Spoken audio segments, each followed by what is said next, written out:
Hello everyone, a warm welcome to my presentation. Let me introduce myself.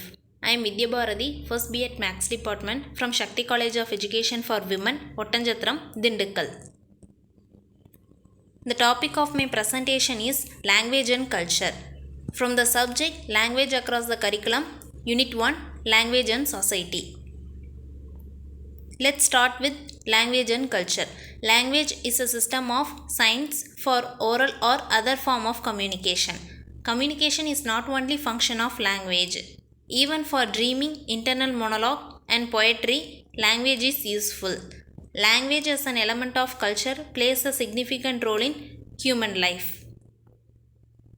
Moving on to next topic, culture. In Tamil, by culture is mean adhering to the social ethos.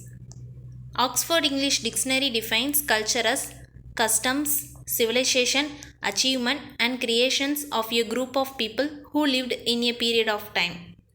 To Sutherland and Woodward, culture includes anything that can be communicated from one generation to another.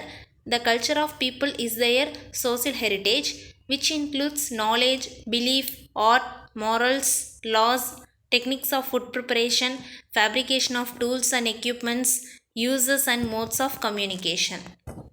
Culture is the lifestyle of a group of people. Culture may also be said as symbolic communication.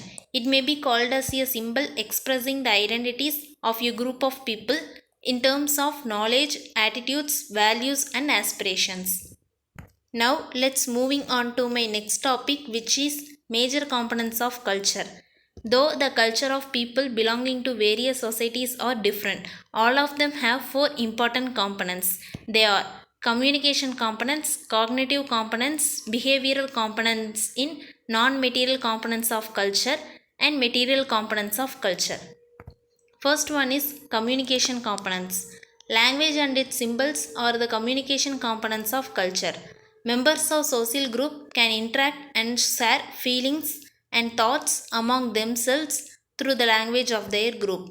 Language is the inner core of culture.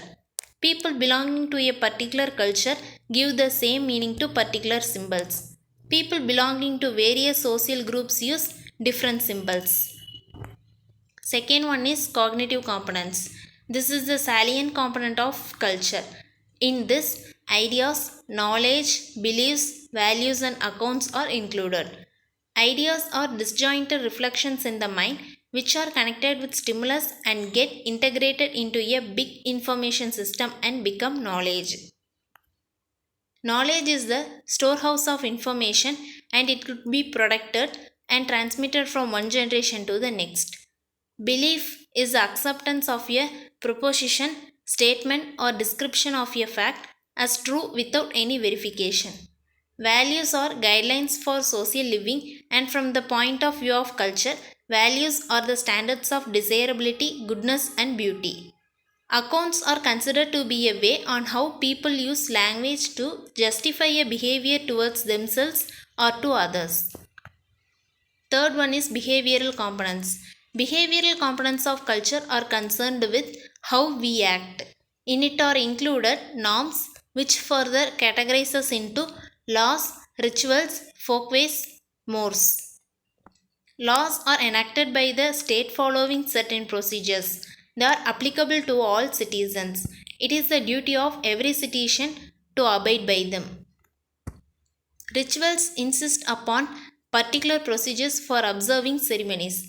They are repeatedly performed in the society. For example, the rituals performed during baptism, puberty, marriage, birth, and death. Norms are behavioral standards expected by the society. These are reinforced through rewards, appreciations, and punishments. Mores are kinds of norms that are considered to be customary behavior patterns which are taken from a moralistic value. Fourth one is material components of culture. All man-made things are called as artifacts. Many kinds of things we use and their varieties, fitness and simple or complex structure are all expressions of culture. In Western civilization, these components are highly enriched due to advancement in science and technology and richness of wealth. The innumerable things that we use like arts, structures, food, dress habits, etc. are all included in the material aspect of culture. Let's turn out to next topic, teaching the culture. Teaching the culture means imparting knowledge about different elements of culture to the students, providing information related to a nation's people, social organizations functioning there, the living style of people, their food preferences, various artifacts used, the performing arts in vogue, languages spoken, arts and literature, etc. is known as teaching the culture. Approaches to be followed in teaching the culture. In the diagram, two dimensions of culture serves as the two axes. The first dimension is the horizontal axis of culture, which treats it as facts or as process. Similarly, the second dimension or vertical axis is the educational content for teaching the culture. Here, the subject content taught and the method of teaching both are static is indicated by the upper left quadrant of the diagram. Teaching method having static approach and subject content having dynamic approach are illustrated by the lower left quadrant of the diagram. The subject content taught having static approach and the teaching method having dynamic approach are indicated in the right upper quadrant. Both the subject content related to culture as well as the teaching method used having dynamic approach are indicated in the right lower quadrant. This approach is the best one in teaching the culture. In other words, involving students directly in culture related practices and make them get self-experience is the most effective teaching approach. Moving on to next topic, knowledge about intercultural relations. Cultures are getting closer. International trade, tourism, migration, immigration, impact of the media and the role of international organizations have helped in developing cultural goodwill among nations. To promote understanding among culture, education institutions may undertake some measures. Some of them are observing keenly the cultural similarities and differences expressed through language, comparing a language and culture with the languages and culture already known, reflecting on what one's experience of linguistic and cultural diversity for oneself, studying how one feels about diversity and find ways of engaging constructively with diversity. Knowing fully about cultural differences and combining it with one's own experiences, sharing with others what one has understood by explaining them lucidly and facing cultural impacts in a positive way or desirable activities. Next topic is relationship between language and culture. Culture is the product of human mind. It is defined, sustained and nurtured by language. The relationship between language and culture is symbiotic. In many situations, they serve as the basis for ethnic, regional, national or international identity. Language helps to sustain culture and cultural ties.